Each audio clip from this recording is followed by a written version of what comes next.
صدر نشین وقف بورڈ محمد مسیح اللہ خان نے 39 کروڑ 72 لاکھ 98,137 روپے کی رقم جاری کی۔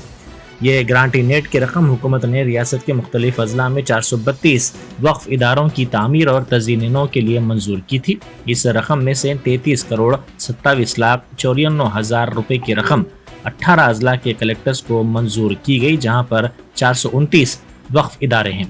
علاوہ ازیں 3 اداروں انیس الغربا کے لیے 1 کروڑ 44 لاکھ 38 ہزار روپے، درگاہ حضرت برہنہ شاہ رحمۃ اللہ علیہ کے احاطے میں ہائی اسکول جونیئر کالج اور وومن امپاورمنٹ سینٹر کے لیے 2 کروڑ 60 لاکھ 30 ہزار روپے، اجمیر شریف میں گیسٹ ہاؤس کے لیے 2 کروڑ 40 لاکھ 35 ہزار روپے جاری کیے گئے۔ واضح ہے کہ اوقافی جائیدادوں کی صیانت کے سلسلے میں صدر نشین بورڈ کی جانب سے اس طرح کی مستقبل میں بھی سرگرمی پر اس کے بہتر نتائج سامنے آ سکتے ہیں۔ عوام کا ماننا ہے کہ مستقل سی ای او سے وقف بورڈ کے صدر نشین کو ایسی اوقافی املاک کے تحفظ میں مدد ملے گی اور غیر مجاز قبضوں کو ختم کیا جا سکتا ہے۔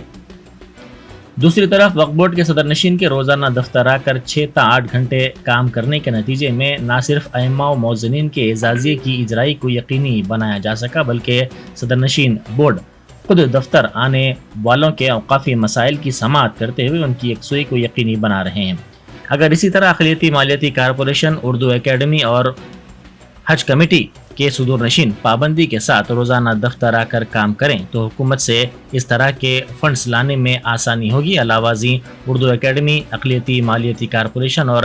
حج کمیٹی کے مسائل کو حل کرنے میں بھی مدد مل سکے گی۔